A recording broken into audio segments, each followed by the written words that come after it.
saudara-saudari yang dikasihi oleh Tuhan Yesus Kristus, tetap bersyukur, tetap berkarya, tetap berdoa untuk kita dapat dikuatkan menghadapi situasi yang sulit yang kita sedang alami, yang dunia ini sedang alami di tengah-tengah hidup kita. Dan kita imani pandemi ini pasti berakhir, maka untuk mengawali aktivitas kita hari ini, kita libatkan Tuhan dan kita membaca kebenaran firman Tuhan agar kita tetap kuat menghadapi situasi apapun. Untuk itu kita bersatu di dalam doa. Kembali kami menundukkan kepala kami ya Tuhan, karena kami tahu kekuatan kami hanya bersumber daripada Allah yang mengasihi hidup kami. Ya Bapa, Engkau yang berotoritas atas dunia ini, Kau juga yang berotoritas atas hidup kami. Dan kami imani Tuhan, otoritas-Mu adalah rancangan yang terbaik, dan Kau mampu memenangkan hidup kami, agar kami menjadi pemenang, tidak bersungut-sungut menghadapi situasi sulit, tidak berduka cita, tetapi tetap bersuka cita karena Tuhan Yesus tetap menjadi penopang hidup kami. Bapa berfirman, agar setiap kami semakin kuat, agar setiap kami semakin yakin Tuhan maha baik, Tuhan sungguh luar biasa. Terpujilah Engkau Tuhan berfirman di hati dan pikiran kami, agar kami menjalani aktivitas kami dengan bersuka cita. Demi Kristus yang hidup kami berdoa, amin. Bapak Ibu saudara-saudari yang kekasih di dalam Kristus Yesus, kembali kita merenungkan firman Tuhan pada saat ini. Kami mohon maaf beberapa lama kami tidak muncul di YouTube, ya kan? Karena banyak 1-2 kesibukan pelayanan di mana saja, dan kami harus melibatkan aktivitas kami dan meluangkan waktu kami, bahkan kadang lembur. Tapi untuk berbagi kebenaran firman Tuhan, tidak ada situasi, tidak ada kekuatan apapun yang mampu mengkotak-kotakan firman-Nya yang baik. Untuk menghadapi aktivitas kita tantangan hari ini, kita kembali merenungkan firman Tuhan dari Kolose 3 ayat 23. Kolose 3 ayat 23, demikian firman Tuhan. Apapun juga yang kamu perbuat, perbuatlah dengan segenap hatimu seperti untuk Tuhan dan bukan untuk manusia. Apapun yang kamu perbuat, perbuatlah dengan segenap hatimu seperti untuk Tuhan dan bukan untuk manusia. Demikian firman Tuhan. Bapak Ibu saudara-saudari yang kekasih di dalam Kristus Yesus, semua manusia pada saat ini ketika dia sedang jatuh, ketika dia banyak mengeluh karena hampir sama persoalan hidupnya tidak dihargai. Banyak orang yang merasa tidak dihargai. Banyak pengorbanan yang sudah diperbuat, tidak diberikan penghargaan. Itu yang membuat kita tawar hati, kecut hati, dan membuat kualitas keimanan kita terlihat oleh dunia ini. Dan saya katakan itu adalah hal yang salah. Itu adalah kemerosotan kualitas keimanan. Karena segala apapun yang kau perbuat, kalau engkau lakukan untuk Tuhan, maka engkau akan bersuka cita. Setiap kita yang bekerja dimanapun dan apapun pekerjaan kita, kalau tidak dihargai oleh karena lemburmu, tidak diberikan reward, tidak diberikan gaji tambahan, bonus tambahan, tetap bersuka cita karena engkau melakukannya untuk Tuhan. Kalau engkau di tengah situasi kehidupan rumah tanggamu selalu bekerja dan selalu mengorbankan hidupmu, terkhusus saya selalu apresiasi kepada kaum ibu karena mampu melakukan banyak hal. Bahkan dia sudah bekerja di luar untuk menafkahi keluarganya, tetapi dia tetap bekerja di rumah. Itu hal yang luar biasa. Seharusnya kita kaum bapak kembali bercermin. Kalau saya melihat iklan yang anak perempuan menggambar mamanya menjadi superhero, superwoman. Dan kenapa kau gambar mama superwoman? Karena mama habis kerja masak, bapak nggak pernah. Tuhan, saya juga tertegur di situ, ya kan? Karena saya nggak bisa masak, saya bisanya nyapu bersih makanan, ya kan? Ya, untuk kita semakin mempelajari firman Tuhan, tetapi jangan engkau mengeluh, Bu. Karena engkau sudah melakukan yang baik, maka itu adalah hal yang menjadi khotbah bagi keluargamu. Jangan pernah keluhkan, karena semua diperhitungkan oleh Tuhan. Maka untuk itu setiap keluarga seharusnya mempelajari bagaimana mengajarkan dan menanamkan hal ini menjadi kebenaran.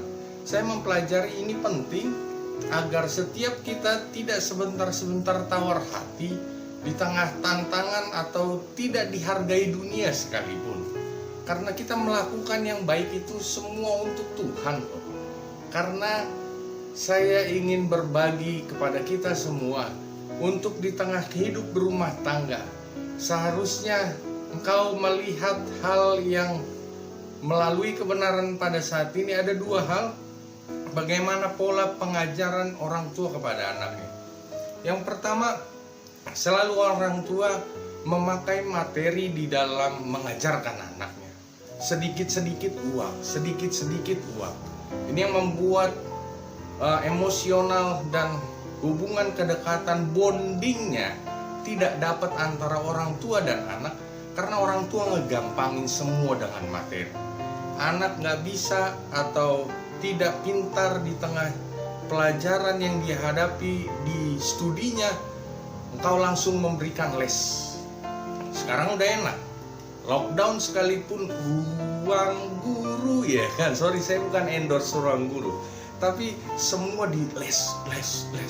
Orang tua nggak mencoba dulu mendekati apa yang menjadi persoalan anaknya. Semua diberikan dan dibayar oleh materi. Anak butuh apa? Materi. Itu yang membuat kualitas kehidupan anakmu kelak akan menjadi anak yang rapuh oleh karena materi yang kau berikan. Coba kita lihat melalui kebenaran pada saat ini, agar anak tertanam semua yang dilakukan untuk Tuhan, semua untuk memuliakan nama Tuhan.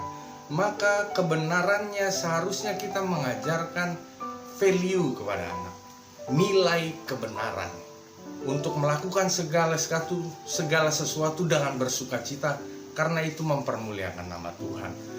Itulah nilai yang seharusnya menjadi pengajaran kepada seluruh anak-anak oleh dari orang tuanya. Itu yang membuat karakter anakmu kelak menjadi anak yang kuat, anak yang tangguh, anak yang mampu menghadapi dan menyikapi segala sesuatu dengan sukacita. Karena Tuhan menguatkan, dan semua yang kulakukan untuk Tuhan. Karena gak heran, dunia saat ini membuat sebentar-sebentar mengeluh. Sebentar-sebentar ngeluh. Mama punya 4 anak, orang tua punya 4 anak. Karena kebetulan yang diingat orang tuanya namanya si Butet. Butet. Butet aja pun yang disuruh. Si Ucok gak pernah, sorry. Kenapa bisa terlontar demikian? Karena mungkin kau tidak mengajarkan value kepada anakmu, nilai bersukacita, melakukan segala pekerjaan ini untuk memuliakan nama Tuhan dan melakukan kebenaran. Tuhan memperhitungkan. Itu yang menjadi sukacita di tengah kehidupan kita. Situasi akan mungkin semakin sulit, tapi saya imani engkau mampu kuat kalau engkau tetap berpegang kepada kebenarannya. Engkau mampu menghadapi dengan sukacita kalau engkau menyerahkan pribadimu, menyerahkan segala kekhawatiranmu kepada Yesus yang menyelamatkan hidup kita di situasi apapun. Bahkan dosa kita sudah ditebus oleh Tuhan Yesus yang sungguh amat baik. Bapak Ibu saudara-saudara yang kekasih di dalam Kristus Yesus, mungkin beberapa waktu ke depan kita akan kembali PSBB karena sudah didendang-dendangkan. Tetapi saya imani setiap kita akan kuat kalau engkau melibatkan Tuhan. Jangan pernah ragu, jangan pernah takut. Pakai hikmat Tuhan untuk melihat apapun yang bisa membuat engkau bertahan hidup di pandemi COVID-19 ini, yang bisa membuat keluargamu mampu bertahan. Bahkan keluargamu mampu melihat ini adalah bagian dari pengajaran Tuhan. Nilai untuk kita semakin mendekatkan diri kepada Tuhan. Karena kita sering lupa ketika kita bersukacita. Kalau di situasi duka cita kita baru ingat Tuhan, maka melalui kejadian ini mungkin Tuhan ingin memberikan nilai pengajaran. Akulah yang maha kuat, akulah si penguasa, akulah yang memiliki otoritas terhadap hidupmu, terhadap kehidupan di dunia ini. Puji Tuhan, kita yang belum kena COVID-19 tetap bersemangat dan optimis. Dan kepada kita juga yang sudah dan mungkin sedang dirawat, tidak perlu khawatir, tidak perlu gentar. Apapun yang kau hadapi, situasi sulit, mungkin kau sedang sesak bernafas, tetap nafas kehidupan kita adalah Yesus Kristus, Sang Penebus dosa kita. Maka selalu bersandarlah kepada Dia. Namanya memiliki otoritas untuk menyembuhkan engkau dari penyakitmu, untuk menyembuhkan dan memberikan kekuatan kepada imunmu melawan sakit COVID-19. Saya imani setiap kita dimanapun yang menonton channel ini semakin mempermuliakan nama Tuhan Yesus yang berkuasa atas kehidupan kita, yang berdaulat penuh, memiliki otoritas di tengah hidup kita. Dan kita akan menghadapi situasi sulit dengan kemenangan yang akan diberikan oleh Tuhan Yesus Kristus. Untuk itu, tetap optimis, tetap bersemangat, tetap bersyukur, tetap bekerja untuk Tuhan, dan tetap berdoa, mendoakan seluruh karya pekerjaan kita, mendoakan segala sesuatu, bahkan kekhawatiran hanya kepada Tuhan Yesus Kristus, Sang Pemilik kehidupan. Amin. Kita bersatu di dalam doa. Terima kasih Tuhan atas kebenaran firman-Mu. Seringkali acap kali kami berlaku tidak benar, dan sering acap kali kami mendendangkan hal yang negatif di tengah hidup kami. Kami ingin dihargai secara materi, tetapi Tuhan mengajarkan kami dihargai oleh Tuhan.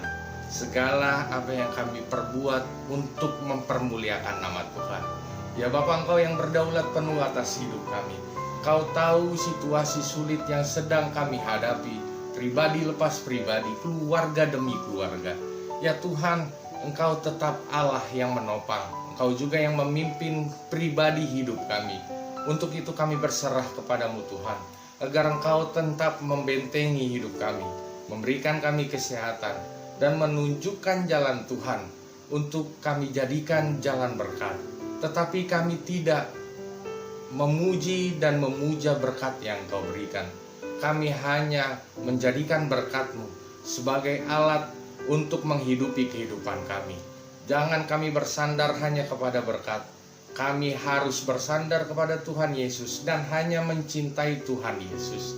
Ya Bapa, kuatkan kami agar kami mampu menghadapi COVID-19 ini sebagai jalan, nilai yang Tuhan berikan untuk kami semakin mendekatkan diri kepada Tuhan. Ya Bapa, bentengi kami, lindungi kami, dan berkati segala pekerjaan kami. Demi Kristus yang hidup kami berdoa. Amin.